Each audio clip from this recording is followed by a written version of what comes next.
E rauranga tirama puta no I te motu whakapiri mai anō rā. Last week we raised the issue of child sexual abuse and we were amazed with your feedback. Here's one example. It is the first time I have ever seen or heard an open, honest and frank discussion on this matter on TV, the radio or in any public forum. I want to say well done. It's about time this issue was discussed in an open and frank manner. Don't stop. Keep talking. Well, in that spirit, this week Carmen Parahi interviews a convicted child rapist about how we can keep children safe from predators like him.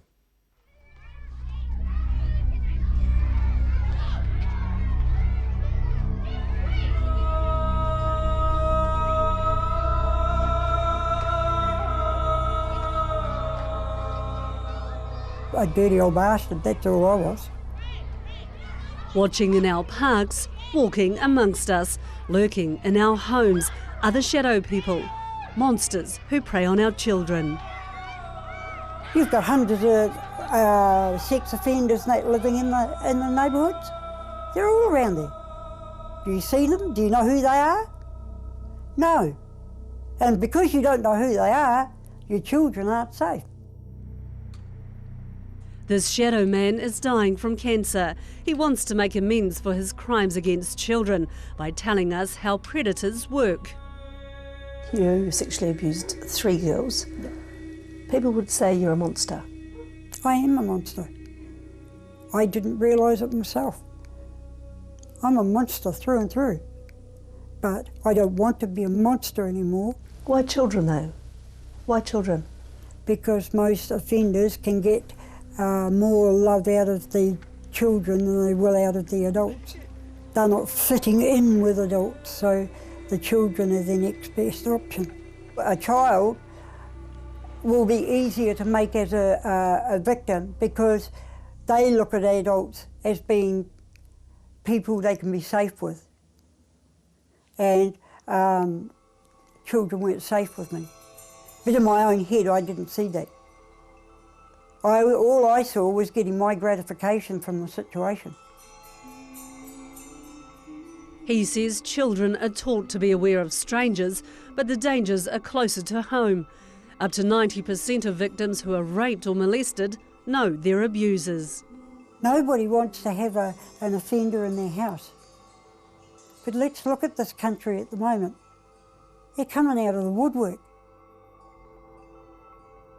He says we're not doing enough to stop abuse.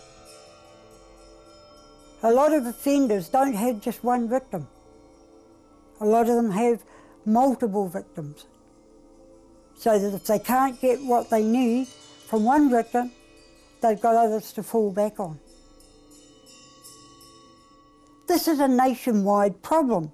And every so often you see somebody stick their hand up and go, yep, we're working on it. Okay, well, how many offenders have you stopped this week? I'd bet to say you haven't stopped any. So you're not working on it. He says abusers don't just target children, they go after parents first. What's grooming? How do people like you groom families? We groom families by looking at what the family wants. You can talk to mum, talk to dad and find out what they want. You can't groom the children without grooming the family. The parents would click onto things very quickly if you did that. If you groom the parents, they have a totally different mindset about who you are and what you are. They think you're awesome. Really, you're a devil in a black cloak just waiting to pounce.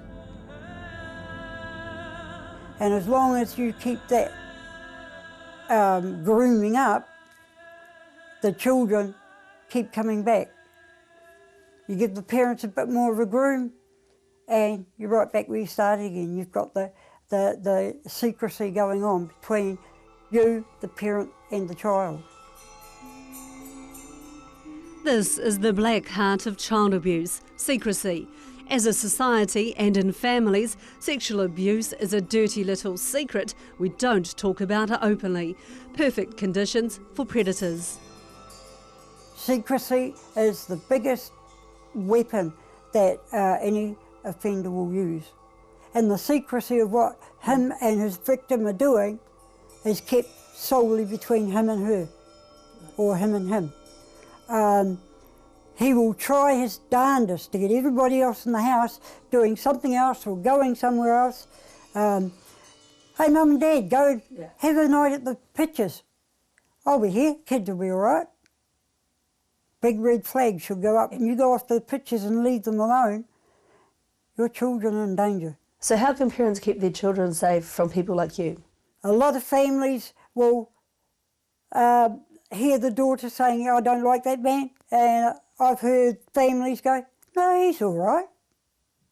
I like him. But it's not until the daughter comes out with what he's doing that makes her not like him. The families or the parents, their head just goes nuts because they don't know whether to believe her or believe him. They want to believe her, but they like him, so they want to believe him too. But the crux here is the child. If something like this is happening to a child, they won't lie. Because if a child is not comfortable with somebody in your house, they will let you know just by body action. They will slink away from people. They will go quiet. But please, ask the questions. Is he okay? Is he somebody I should be aware of? And doing that, you will keep yourself and your family safe. Very few offenders are kept in jail for life. Most are reintegrated into communities. This man has been through 3 programs, including Kia Marama in jail. He refers to the Kia Marama Bible daily. If we get into a situation we can't handle, we've got all these different groups that we can actually call up and say, help, I need help. I'd walk up the street, see a lady and a child in a pram. I don't even hesitate now, straight across the road and up the other side. It's just a safety measure. He says the best defence is families committed to protecting their children. Why are you doing this? Is it to make amends for the sexual abuse, the offences that you've committed against those girls? I will never be able to make amends for the crime that I committed. Never. What I did was horrifically bad. And I saw the devastation it did to those children and their parents. It doesn't only affect the parents of the child's house, it affects the child, it affects the aunties, uncles, cousins, all the people around you that you and the child associate with get disconnected by the damage that an offender can cause in a family. I don't want to see that anymore. There are lots of children out there that could have beautiful lives and they've been mucked up by some offender. They don't deserve that. Nā me ua pēr kia tātou ngā mātua te kimi ake i te kauhanga nuitanga I wainganui te tiaki i a tātou tamariki me te tāmi i a tātou tamariki. Engari ki te pirangi koutou ki etahi atu tai pito pito e pāna ki te whakamaru tika I o tamariki ko te mana tūpirihi mana te wāhi hei whakapā atu mā koutou. Kua tui atu e mātou ārātou kōrero ki tā mātou whārangi ipurangi. Mēnara he tangata e māharahara ti ana e koe, wai atu kia 0508 family, ara kore rima kore waru, toru rua ono whā rima iwa. Mēnā kāre koe I kite I tā mātou pūrongo I tērā wiki mo te tūkino tama, tirohi ake te ratonga whawhao a te reo tātaki nei, kei tā mātou whārangi ipurangi anō, ngā tai pito pito mō tērā.